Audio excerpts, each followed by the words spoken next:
Thank you, George. How wonderful it is to be here today. So once again, I welcome you to the Center for Spiritual Living. I love this idea, this analogy of taking flight. Did anybody else notice that as Laz began his prayer, there was the sound of flight taking off? How'd you do that? That's good stuff. So here we are, once again, in this atmosphere of the divine, knowing that truly that spirit, as we know it, is the pilot. So I'm along on this ride to be the co-pilot in order to help, direct and make the corrections as we move along. But Spirit knows exactly where we are going and how we are going to get there. And so I'm trusting and knowing in the absolute that we have already arrived in that wholeness and that perfection of who we are.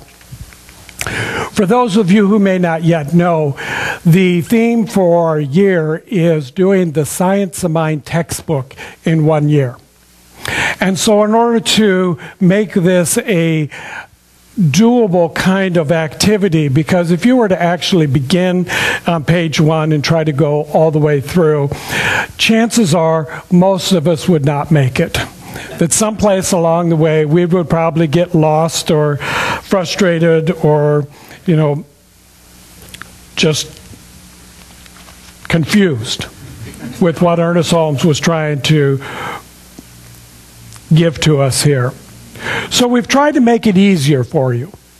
Now, you don't have a front pocket in the seat in front of you that you can pull out the direction signs in order to follow along as we tell you what to do in order to prepare for the flight. But we have out in our foyer the area by which we've dropped in some pamphlets, some folders that you can pick one of these out, and in there's a guide that leads you through how to do the Science Mind text in 1 year. So that there's a day by day by day explanation. You begin to choose a paragraph or a couple of paragraphs, and you read that, and you spend a little bit of time contemplating, reflecting upon that, and move about your day. So that it comes in, bite-sized pieces that you can digest and integrate and bring into your experience. For truly, even if you were able to sit down and read this in a 24-hour period, unless you put action to it, unless you put some feeling into it, unless you put some of your consciousness into it, it will really have no effect. It'll just be more words out of another book that you have read that then leads you to another book, to another book, and to another book. You have to stop. You have to take the time to take the information and bring it into your awareness. Bring it in, integrate it into the life that you are living, so that when you step out onto the tarmac of life, that you're able to make something wonderful experience out of that. This sounds simple, but it's not necessarily easy, for it requires some work. So I'm here to tell you right off the bat, if you haven't already figured this out, that just by showing up doesn't mean that your life is all of a sudden going to transform and become wonderful. Now, it could. It's very possible, because everything in the mind of God is possible. But from what we know is that the experience of life is about an evolution that is forever moving forward in an up spiral. So we're forever reaching higher and higher in our awareness and our understanding. So if you were to think, back in the time, whenever that may have been, life was so much easier. I'm not so sure that it was. It may have been simpler, but it probably was not easier. So there was less comfort. There was less ability to get around. There was perhaps no medicine or means by which people could help you get into a healthier state of life. In fact, we know that the life expectancy was much shorter than what it is today. So we are moving in that forward and upward spiral. Things are beginning to move into a new dimension. But it's also becoming more complex. It becomes more and more complex as we move into this idea called life. Today's reading begins on chapter 3, and it says the definition of spirit. So I'm here to tell you, what is God?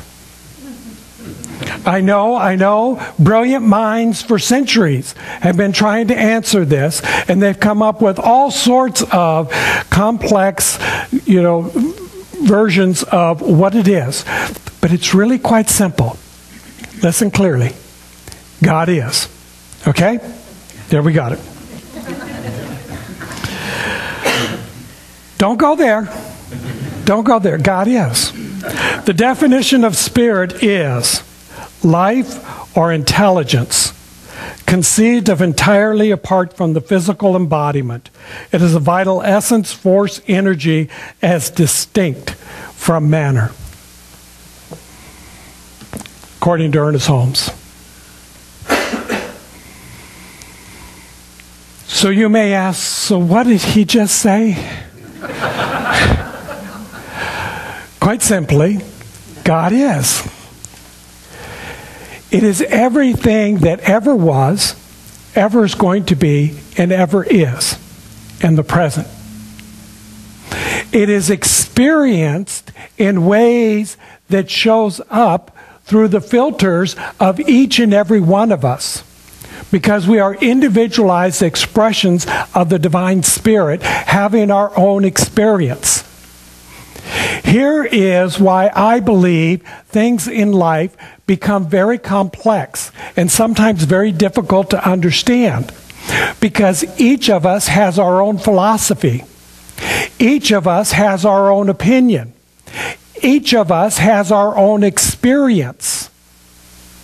Isn't it true, don't you find this often, that everybody is trying to convince you that their experience, their opinion, their philosophy is the one and only one?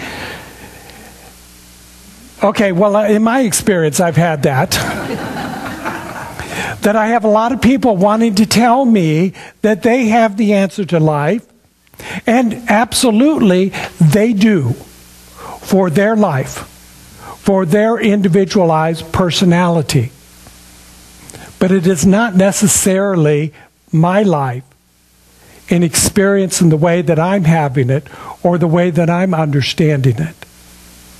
Laz talked about this in his little message when he was speaking about the idea that religions around the world have come to define God, to define spirit in so many different ways, and religious science from Ernest Holmes is trying to move to this place to say that we can honor each and every one of them without trying to make them wrong, without trying to make them something else or trying to convert them into believing the way that we do.